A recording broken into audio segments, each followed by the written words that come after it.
జపాన్లో విదేశీయులు ఎందుకు విడిచి వెళ్ళిపోతున్నారు అనేది ఒక సెన్సిటివ్ ఇష్యూ అవునా. దీనికి అనేక రీజన్స్ ఉన్నాయి. జపాన్ ఒక అధిక స్థాయిలో అభివృద్ధి చెందినటువంటి దేశం అయినప్పటికీ అక్కడి పరిస్థితులు, ఆర్థిక పరిస్థితులు కావచ్చు, సామాజిక మార్పులు కావచ్చు, మరియు జీవన ప్రమాణాలు విదేశీయుల కోసం అనుకూలంగా లేకపోవచ్చు.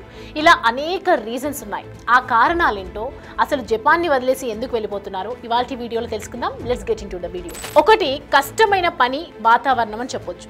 24 గంటలు పని చేయటం, చాలా ఎక్కువ ఒత్తిడి ఉండటం, మ్యాన్ పవర్ అనేది చాలా తక్కువగా ఉన్నప్పటికీ ఈ అంశాలు చాలా మంది విదేశీయులను దేశం నుండి వెళ్ళిపోవటానికి ఎక్కువగా ప్రేరేపిస్తూ ఉంటాయి. అక్కడి కార్మిక సంస్కృతి చాలా కఠినంగా ఉంది అని కూడా చెప్తూ ఉంటారు. నెక్స్ట్ చూసుకుంటే కనుక సాంస్కృతిక మరియు భాషా సమస్యలు. ఇది ముఖ్యంగా జపాన్లో ప్రభావితం చేసినటువంటి అంశం. జపాన్లో జీవించడానికి భాష అనేది పెద్ద అవరోధం. కేవలం జపనీస్ భాష నేర్చుకోవటం కష్టం మాత్రమే కాదు, దాన్ని మాట్లాడడం, అమలుపరచడం కూడా. దాంతోపాటు జపాన్ను సంస్కృతిని అర్థం చేసుకోవటం కూడా చాలా మందికి చాలా చిక్కదాయకం అవుతుంది. అక్కడ ఉన్నటువంటి సంస్కృతి సంప్రదాయాలు, అక్కడ ఉన్నటువంటి ఆచారాలు, ఆ భాషతో పాటు భాషను నేర్చుకోవటం ఏదైనా కష్టతరమైనప్పటికీ కూడా చాలా మంది నేర్చుకుంటారు, సర్వైవ్ అవుతారు వేరు వేరు దేశాల్లో.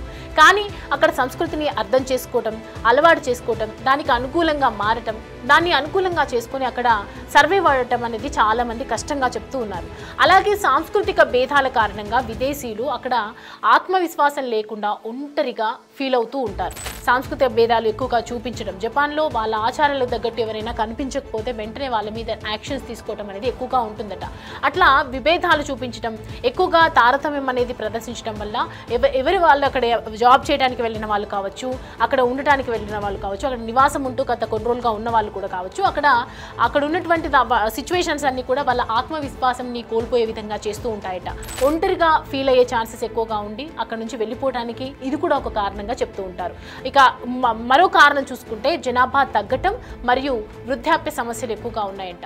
జపాన్లో ప్రజలు జననం తగ్గిపోయింది మరియు పెరిగిన వృద్ధాప్య జనాభాతో దేశం ఎదుర్కొంటున్న సమస్యలు కూడా చాలానే ఉన్నాయి. అంటే జపాన్లో ఎక్కువగా వృద్ధులు ఎక్కువగా ఉన్నారని ఇప్పటివరకు అందుతున్నటువంటి సమాచారం. ఈ పరిస్థితి విదేశీయులకు అక్కడ ఉద్యోగ అవకాశాలను తగ్గించడానికి, ఆర్థిక ఒత్తిడి పెంచడానికి కారణమవుతుంది.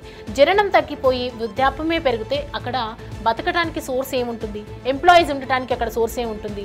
అసలు ఇదంతా గమనించి అక్కడ ఉన్నటువంటి ప్రభుత్వం ఉద్యోగ అవకాశాలను పూర్తిగా తగ్గించడం, ప్రభుత్వ ఉద్యోగం కావచ్చు, ప్రైవేటీకరణ ఉద్యోగం కావచ్చు, జాబ్స్ లేకుండా ఫైనాన్షియల్ ఒత్తిడికి కారణమయ్యి చాలా మంది కూడా ఫైనాన్షియల్గా లో అయిపోయి అక్కడ నుంచి వెళ్ళిపోవడానికి కూడా కారణాలు అయ్యాయి. అండ్ ఇంకోటి, తక్కువ ఉద్యోగాలు అవకాశాలు కూడా ఉండటం, విదేశీయుల కోసం సరైన ఉద్యోగాలు లభించకపోవడం ఒక ముఖ్యమైన అంశంగా చెప్తూ ఉంటారు. ఎందుకంటే జపాన్లో ఉన్నటువంటి దేశస్తులేమో వృద్ధాప్య జీవితంలో ఉన్నారు, చాలా మంది కూడా ఎక్కువగా జనాభా తగ్గిపోయినప్పటికీ కూడా జనన సంఖ్య తగ్గించడం వల్ల జనాభా తగ్గిపోయింది. దాని తర్వాత మనం చూసుకుంటే విదేశీయుల కోసం అక్కడ సరైన ఉద్యోగాలే లభించట్లేదు. ఒక ముఖ్యమైన అంశంగా దీన్ని కూడా పరిగణలోకి తీసుకొని చాలా మంది రిటర్న్ రావడం జరుగుతుంది. ఈ సమయంలో వారు మరొక దేశంలో మంచి అవకాశాలు పొందడానికి కూడా అక్కడ నుంచి వెళ్ళిపోవటమే ఒక మేలు అనుకోవచ్చు. అంటే ఈ కంట్రీలో మనకి ఏమీ దొరకట్లేదు కాబట్టి అక్కడ నుంచి మనం వెళ్ళిపోదాం అని చెప్పేసి చాలా మంది కూడా రిటర్న్ బ్యాక్ వచ్చేసినటువంటి పరిస్థితులు ఉన్నాయి. స్థిరపడటం అక్కడ కష్టంగా చెప్తున్నారు. జపాన్లో అనేక మంది విదేశీయులు తమ జీవితాలను స్థిరపరచడంలో సమస్యలు కూడా అక్కడ ఎదుర్కొంటూ ఉన్నారు. అక్కడ ఉన్న వాళ్ళు ఎదుర్కొంటున్నారు. ఎవరైతే వలసకు వెళ్ళి అక్కడే ఉందామని జపాన్లో బాగుంటుందని చెప్పి వెళ్ళిన వాళ్ళు కూడా స్థిరంగా ఉండటం, అక్కడ ఉన్నటువంటి పరిస్థితులకు అలవాటు పడటం, ఫైనాన్షియల్గా ఇబ్బందులు ఎదుర్కోవటం, అవకాశాలు చాలా తక్కువగా ఉండటం, ఇవన్నీ కూడా ఒక కారణం. చాలా ఏళ్లుగా నడుస్తున్నటువంటి పరిస్థితులు కాబట్టి వెంటనే ఒక్కసారిగా జపాన్ దేశం అంతా సగానికి సగం ఖాళీ అయిపోయింది.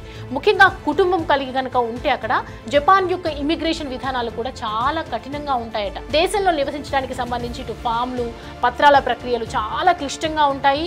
ఇది విదేశీయులకు జపాన్లో జీవించడానికి ఇబ్బందిని బాగా కలిగిస్తూ ఉందని చెప్తూ ఉంటారు. జపాన్లో జీవించడం చాలా ఖరీదైనది. ఒకవేళ దాదాపు అన్ని దేశాలతో కనుక మనం పోల్చితే జపాన్లో బిల్లు, భవన అద్దె మరియు ఇతర ఖర్చులు చాలా ఎక్కువగా ఉంటాయి. ఇది విదేశీయులకు, నార్మల్గా పీపుల్గా ఎవరైతే సాధారణ జీవితం గడిపే వాళ్ళకైతే జపాన్లో బతకడం చాలా కష్టంగా మారుతుంది. ఇది విదేశీయులకు ఆర్థిక కష్టాలను కూడా సృష్టిస్తోంది. మానసికంగా కూడా చూసుకుంటే ఆరోగ్యపరంగా కూడా మానసిక ఆరోగ్యం కూడా ఒత్తిడి పెరుగుతుందని చెప్పొచ్చు. ఒకదాని సామాజిక ఒత్తిడి మరియు సమాజంలో తక్కువ స్వేచ్ఛ కూడా, ఇవన్నీ ఒక కారణంగా చెప్పొచ్చు.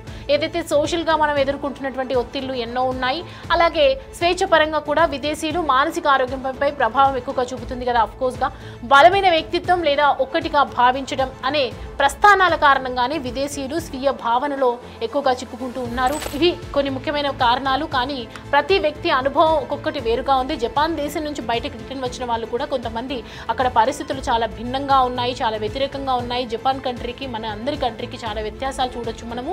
ఇవాళ జపాన్ దేశం అనేది సగానికి సగం ఖాళీ అయిపోవడానికి గల కారణాలని మెయిన్గా అయితే చెప్తున్నారు. దీనికి సంబంధించి మరి జపాన్ ప్రభుత్వం ఏ చర్యలు తీసుకుంటుంది, ఇప్పటికైనా జపాన్ ప్రభుత్వం దీనికి సంబంధించి సమన్యాయంగా వ్యవహరిస్తుందా, అక్కడ ఎంపవర్మెంట్ పెంచుకుంటుందా, జనన సంఖ్య పెంచుతుందా, అసలు వేరే దేశాలకు ఆస్కారం లేకుండా చేయడానికి గల కారణాలు ఏంటి అనే దాని గురించి స్పందిస్తుందా లేదా అనేది మాత్రం చూడాలి. For more videos like this, subscribe Big TV channel.